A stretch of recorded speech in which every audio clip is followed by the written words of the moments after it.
जय हिंद साथियों। पूर्व में मैंने आरएएस प्री हेतु जो पैटर्न है और किन बातों को ध्यान में रख के आपको तैयारी शुरू करनी है इस बाबत मैंने वीडियो बनाए हैं।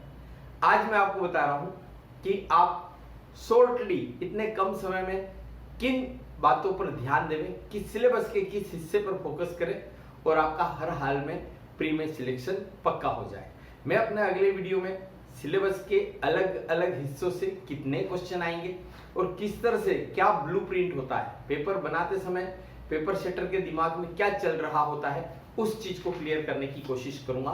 तो अभी हम आते हैं कि आपके पास समय कम है, यूं मान के चलिए कि आप जो भी प्लान बनाएं 75 डेज का ही बनाएं, ठीक है ना, क्योंकि सितंबर लास्ट वीक या अक्टूबर के फर्स्ट वीक में आपके एग्जाम हो सकते हैं।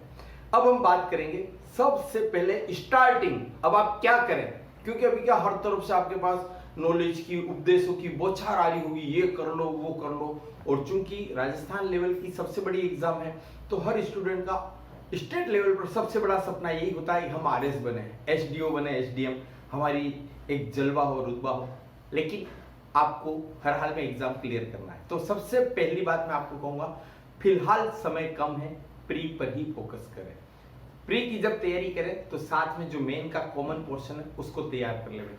लेकिन आप अगर पढ़ाई शुरू कर रहे हैं तो आपको पहली चीज क्या ध्यान रखनी, सबसे पहले अपनी कैटेगरी में पिछली बार की आपकी क्या कट ऑफ रही है। सबसे पहले अभी आपको सिलेबस भी नहीं देखना है, किताबें भी नहीं देखना है, वो मैं अगले वीडियो में बताऊंगा कि आपके लिए कौन से हिस्से के लिए कौन सी किताब पढ़ना आपके लिए उपयोगी रहेगा कि कम समय में कम मैटर में आप ज्यादा नंबर स्कोर कर सके। लेकिन अभी आपका पहला स्टेप क्या होना चाहिए, लोग आपको कहेंगे सबसे पहले ये करो वो करो, नहीं, सबसे पहले अपनी कैटेगरी में पिछली बार की कट ऑफ क्या रही वो पता कर लीजिए और उससे 10 नंबर ज्यादा को टारगेट बना करके चलिए। मतलब 10 नंबर 5-7 नंबर आगे प्लस हो सकती है, क्योंकि बच्चे back to back competition exams हो रहे हैं ना, तो पढ़ाई कर रहे हैं तो थोड़ी सी कट ऑफ ज्यादा जाएगी, लेकिन कोई बहुत बड़ा उछाल नहीं आएगा। 5-7 नंबर आपको 10 या 15 नंबर प्लस इसलिए लेके चलना है कि हो सकता है कुछ क्वेश्चंस क्या हो जाए, निगेटिव में चले जाए, हम सोच रहे हैं कि सही है और वहां जाकर के आपको बाद में पता चलेगी कि में कुछ हुआ। तो बस इतना सा आप याद रखिए, सबसे पहला कदम। उसके बाद आपको जैसे बता दूं कि पिछली बार जनरल जेंट्स की जो कट ऑफ रही थी वह 84 मार्क्स रही है। अब आप जान रहे हैं कि 150 क्वेश्चन आएंगे, 200 नंबर है, पर क्वेश्चन लगभग मोटे मोटे तौर पर 1.33 मार्क्स का है। यानी एक जनरल जेंट्स के हिसाब से देखें तो पिछली बार जिसने 70 क्वेश्चन अच्छे से कर लिए, निगेटिव वगैरह का सारे एडजस्टमेंट, तो वो सिलेक्ट हुआ। तो आप इस बार कोशिश करिए कि आप 150 में से 75 क्वेश्चन आप क्या कर सके, हल कर सके। 75 क्वेश्चन आप अच्छे से ऐसे हल करें कि वो बिल्कुल सही हो। अगर आप 80 क्वेश्चन हल करते हैं तो ठीक है, उसमें 2-3 गलत भी हो जाएंगे तो एडजस्ट हो जाएंगे, क्योंकि आप जानते हो निगेटिव मार्किंग क्या है, हर 3 गलत उत्तर के जो मार्क्स कटेंगे उस पर हर एक सही उत्तर से बैलेंस हो जाएगा। तो कैलकुलेट रिस्क ले सकते हैं। तो आपकी पहली स्टेप, आपको पहला क्या करना है, अपनी पिछली कैटेगरी के मार्क्स पता करने हैं और उस हिसाब से 1.33 के हिसाब से कैलकुलेट करना है कि हमें इस बार कितने क्वेश्चन हल करने हैं। या नंबर में नहीं, आप क्वेश्चंस की संख्या पर ध्यान दीजिएगा ताकि आपकी कैलकुलेशन गड़बड़ाए नहीं, डगमगाए नहीं। फिर सेकेंड पोर्शन आप क्या करोगे, सबसे पहले ये आपने कर लिया, दूसरे नंबर पर आप क्या करेंगे कि पुराना पेपर हल करिए।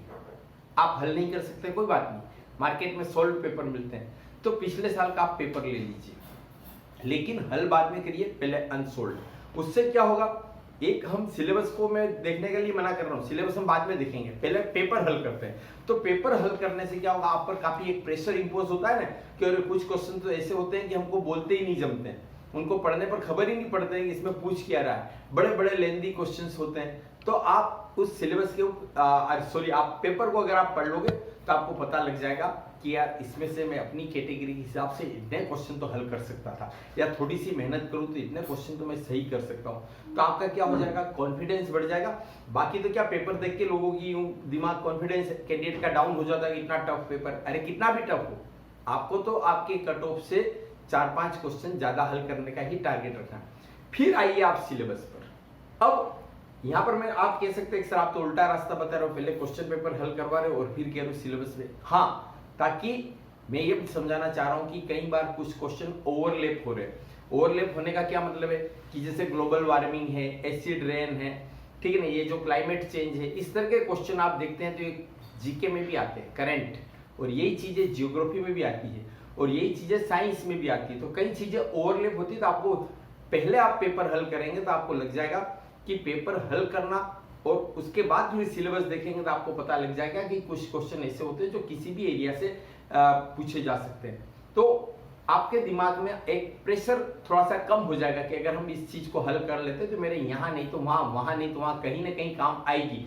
क्योंकि मात्र 75 डेज, बड़ी बड़ी कोचिंग है, लाखों रुपए का भी क्या है एक इसकी फीस है, बच्चों के इमोशंस, पेरेंट्स के इमोशंस उफान पर होते हैं कि बच्चों को बड़ी बड़ी महंगी महंगी कोचिंग करा दें। आप बड़ी महंगी कोचिंग्स में जाएंगे, बड़ी बड़ी वहां पर भीड़ देखेंगे, तो आपके दिमाग में एक वैसे ही एक नेचुरल है कि एक टेंशन क्रिएट हो जाएगी, और कुल मिला के भय का व्यापार है। नहीं, किसी भी हालत में अपना सिलेक्शन नहीं रुकना चाहिए, जितना पैसा लगे, कर्ज लेना पड़ेगा तो लेंगे, आपके पेरेंट्स की ये मेंटेलिटी रहेगी और आप भी भीड़ के पीछे भागोगे। यद्यपि हम कहते हैं कि माय मिशन उदयपुर में जो हम फ्री पढ़ाते हैं, द बेस्ट पढ़ाते हैं, कि यहाँ से बच्चा निकलता है तो हर हाल में निकलेगा ही निकलेगा, ऐसी हम जी जान लगा देते हैं। ठीक है, फिर भी मैं आपको बता रहा हूँ कि जो बच्चे ज्वाइन नहीं कर पा रहे उनके लिए सबसे अच्छा रास्ता क्या रहेगा, तो आप देख लीजिए। उसके बाद आप सिलेबस पढ़ेंगे। अब आपके दिमाग में मोटे मोटे तौर पर बन चुका है कि मुझे इतने क्वेश्चन हल करने हैं, और पेपर के एरियाज को देख के आपको लग जाएगा कि यार इस क्वेश्चन, इतने क्वेश्चन तक तो मैं मेहनत करके जा सकता हूँ। फिर आप सिलेबस देखेंगे तो सिलेबस में आपको वीक पॉइंट और स्ट्रॉन्ग पॉइंट आपको लग जाएगा कि ये हिस्सा ऐसा है कि मैं इजीली कर लूंगा, और ये हिस्सा वाकई में क्या है, टफ।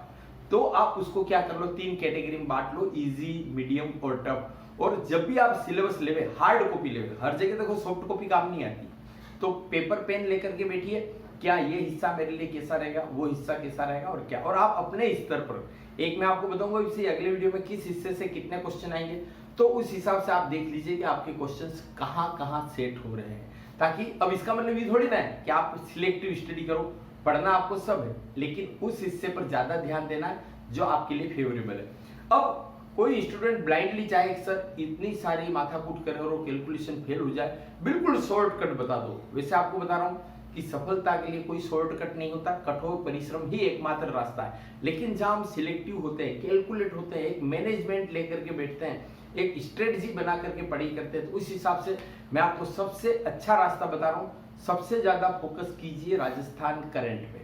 अब बहुत सारे आपके इन्फ्लुएंसर्स या यूट्यूब पर आपको बताएंगे कि आप राजस्थान जीके पे फोकस करिए। मैं कहता हूँ राजस्थान जीके में काफी डीप में, काफी गहराई में क्वेश्चन पूछे जाते हैं, तो राजस्थान से रिलेटेड करंट वो कंपैरेटिवली आपके लिए इजी रहेगा, कम मेहनत में, कम मैटर में ज्यादा क्वेश्चन कवर पाएंगे।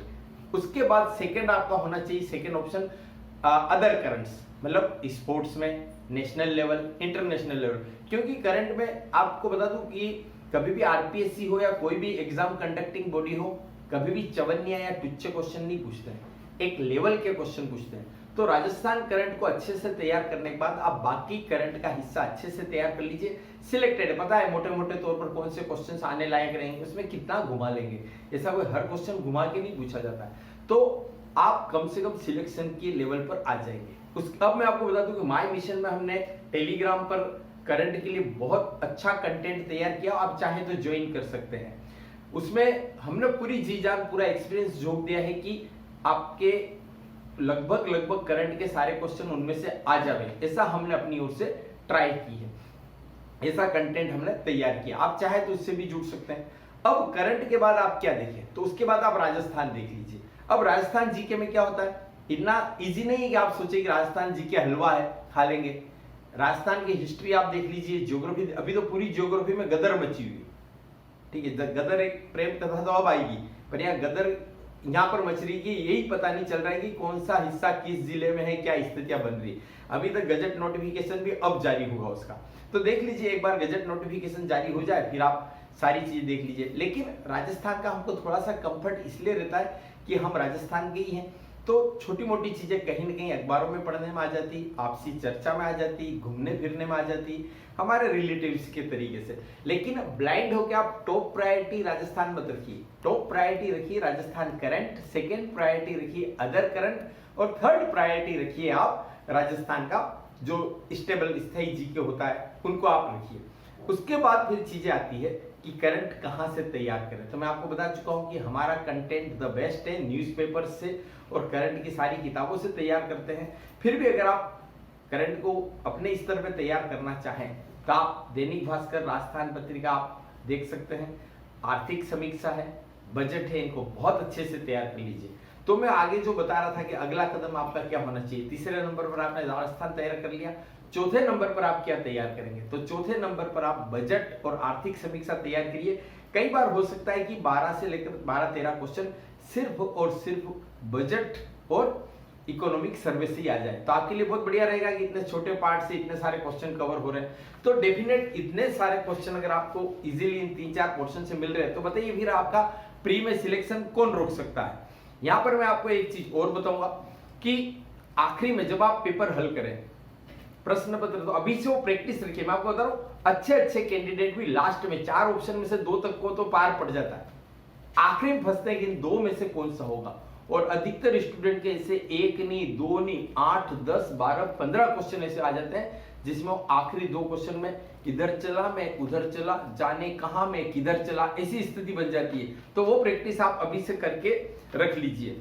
यहां पर मैं आपको फिर से बता रहा हूं सिलेबस पूरा पढ़ना है, क्योंकि कई बार आप क्या सोचते हो कि आपके फेवर का पोर्शन होता है उसमें से इतना टफ क्वेश्चन आ जाता है कि आप कर ही नहीं पाते हो, तो फिर सारी फेवर की वाली मेहनत गई एक तरफ। और कई बार क्या होता है आप बहुत टफ वाले सिलेबस को छोड़ देते हो और उसमें उसके इंट्रोडक्शन वाले पार्ट से बहुत इजी सा सिंपल सा क्वेश्चन आ जाता है, आपको लगता है कि मैंने हल्की सी रीडिंग भी करी होती तो ये क्वेश्चन मेरा निकल जाता। तो आपको मोटे मोटे तौर पर पूरा का पूरा सिलेबस पढ़ना है, लेकिन फोकस आपको जो करना है वो पॉइंट मैं आपको पढ़ा चुका हूं। आपको अग्रिम बधाई, शुभकामनाएं, धन्यवाद, जय हिंद।